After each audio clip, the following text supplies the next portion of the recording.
Znam serbski. Cebuano to jest mój język.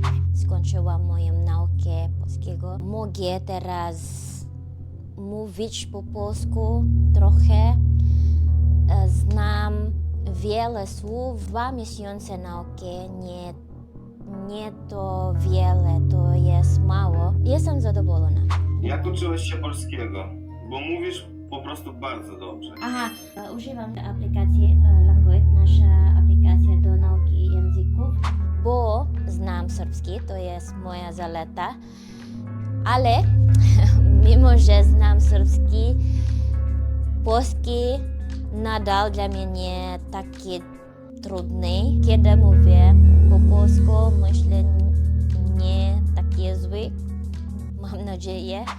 Znam serbski. Cebuano to jest mój język. Tagalog to jest język także na Filipinach. I No i jeszcze polski.